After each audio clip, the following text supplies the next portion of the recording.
Okay, so we're going to go through the beginning stages of how to learn to juggle. So we're going to start off with just a single ball.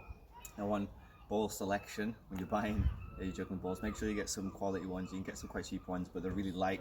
They travel a really odd way in the air when you throw them. So a good website is oddballs.co.uk. So we're going to have a look at them. That's where I got these from. So the first drill with single juggling ball is going to be one hand across to the other. Now we're not looking to throw as a loop from one hand to the other over the top. We want to emulate as if we're going into three ball eventually. So it's going to come from the outside and sweep inwards, and then you're going to throw it. You're aiming to try and hit the top of a square, an imaginary square that's peaking just above your head. As you throw up, you want that ball to touch the opposite top peak of that square. So it's going to go up and then down into the opposite hand. So to begin with, just one at a time in that loop. Try and get them both hitting the corners of the square. Try and get to the same height roughly. You're looking for it to be just above your head, because when we progress into 3 and 4 ball, if it's too low down, you just don't have time to actually get through it. So make sure it's just a little bit above the head. And if you can, then start taking your eye off the ball and just using your periphery. Now this takes a bit of practice, but again, we want to get used to it, because once there's more than one, and there's 2 and there's 3, you're not going to be able to look at every single ball that you're throwing. So that's the first step for the first ball. Okay, so progress into the first stage of 2 ball. We're only going to aim to catch one as we throw both of them. So we're going to throw one, throw the second, we'll catch the first, but the second's going to drop. And we're going to take note to where it drops on the ground, because when we want the balls to drop on the ground, it's roughly just outside the feet and just in front of you. So I'm going to throw with my right and catch with my left. The left hand ball's going to hit the ground. So throw, throw, catch, catch. And from the other side with the left hand, throw, throw, catch, catch. If you notice as well that the sound the balls are making, they're not landing in my hands or on the floor at the same time. You're wanting it to be a noticeable throw, throw, land, land. So try and keep that rhythm. If at any time you find them hitting the ground at the same time, it means you've just lost the rhythm of the throw. So we'll go through that once more. So throw, throw, catch, catch. Oh, messed that one up. Throw, throw, catch, catch. Progressing on from that, you're then just going to aim to start catching that second ball. So it'll be throw, throw, catch, catch. Throw, throw, catch, catch, and then change hands as well. So start with the left hand with the right. Throw, throw, catch, catch. Throw, throw, catch, catch. And that's the 2 ball.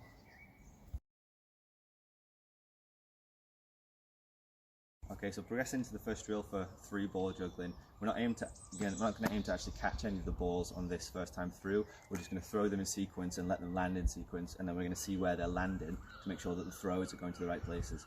So once again, we're aiming for that top corner of the square as we throw. So it'll be 1, 2, 3, and you'll hear them land 1, 2, 3. So 1, 2, 3.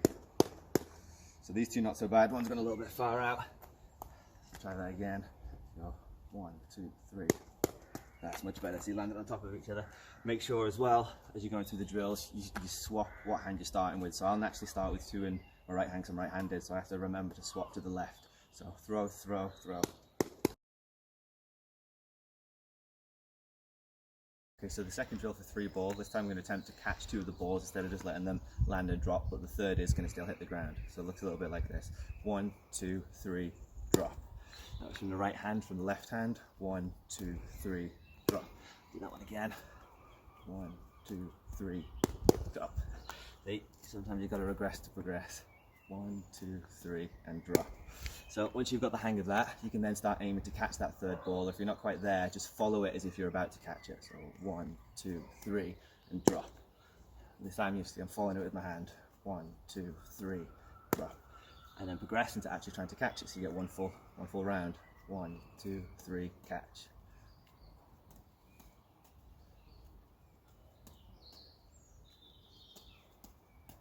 And that's the 3 ball.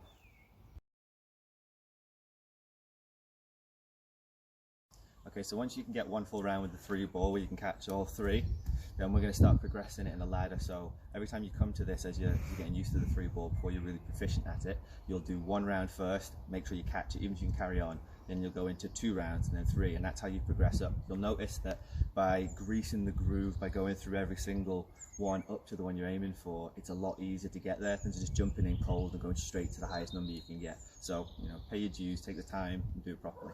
So it'll be 1 round, and then 2 rounds, and 3 rounds,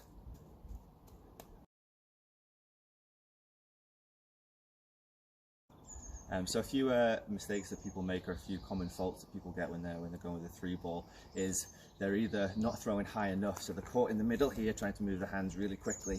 So don't forget the fundamentals, that you are trying to get the ball up to that top corner somewhere that loops nicely. It gives you time to catch the ball that's coming down. And the other common fault is walking forward. You see a lot of people, the ball start running away from them as they're juggling. So 2 things you can do for that: you can either go right up against, close to a wall, not like nose onto the wall, maybe half a foot or so away, and it means it gives you that feedback. If the ball starts traveling forward, you're quicker to react to it because you can see you're getting closer to the wall. But also, if you do go too far forwards, it doesn't necessarily end that round. It can bounce off the wall and come back in, and you can still practice that rhythm and that flow, slowly practice bringing it away from the wall. Another one you can do is actually stepping backwards as well. So if you find yourself constantly walking forwards, the wall's not helping as much as you would like, try learning to do it and very slowly come backwards. It's just going to give your brain a new stimulus, and you'll get used to actually throwing the ball back into yourself when you do need to correct one of those ones that's gone away. You've already practiced that routine.